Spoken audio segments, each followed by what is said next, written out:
Okay, I don't know how to feel about this one. Let's just start the review, yeah? The footage looks like shit. They tried to make the movie look like an 80s movie because it takes place in the 80s, but they didn't try anything above adding a bunch of terrible fake grain to it, so 90% of the movie looks like shit. The lighting is almost always awful, being either way too dark or way too light sometimes. The color grading seems like it was done by 9 different people because it is awful. The editing ends up being more cringy than cool, being mostly goofy ass transitions and stuff like that. Literally everything about this damn movie is a stupid fucking cliche. Whether that's the stupid detective subplot or the movie director with the English accent or someone getting crushed by a junkyard car crusher thing, or really anything else about this movie. Speaking of, I hate the damn director in this one. I'm not talking about the director who directed MaXXXine. No, there's a character in the movie who is a movie director, and she is so fucking cringe. She's pretty much only there to remind the audience that MaXXXine is indeed an actor. No disrespect to the actor, but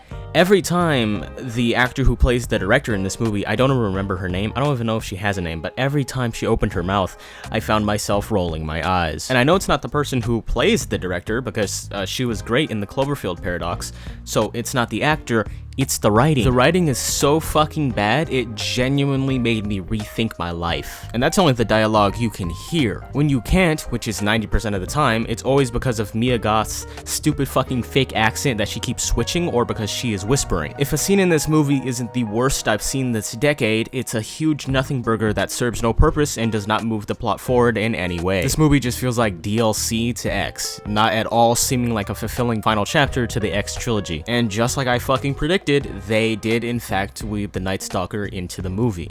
I think. They never actually explain if the killer in the movie is him or not, because I don't think it is, but also it's confusing. At the end of the movie, they kind of hint at the Night Stalker not being the killer in the movie, but then also they hint at it throughout the movie of him being the killer. I'm not entirely certain what the hell happened there, but huge writing mistake. The overall audio design in the movie is really shit, along with the rest of this movie. There's about like 1 or 2 redeemable things about this, and it's Kevin Bacon and Giancarlo Esposito. That's literally it. Literally the 2 good things about this movie are 2 actors who are barely in the movie. Everything that this film tries to do falls flat on its face before it even arrives. The movie barely even connects to the other films, and the only good character in the movie is, like I said, the agent.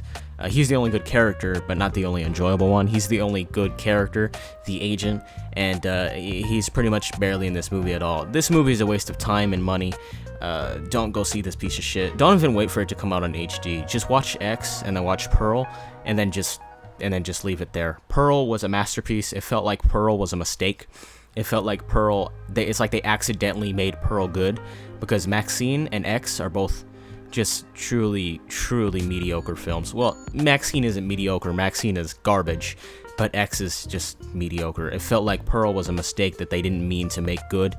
I'm gonna give this movie a 4.5 out of 10. Don't even waste your time with this one, Chief. It's by far the worst movie of 2020. No, actually, the worst movie of 2024 is In a Violent Nature. That movie's worse than this. So that's not a very high bar to cross, but it's the second worst movie of 2024. Don't waste your time with this piece of shit. It's awful.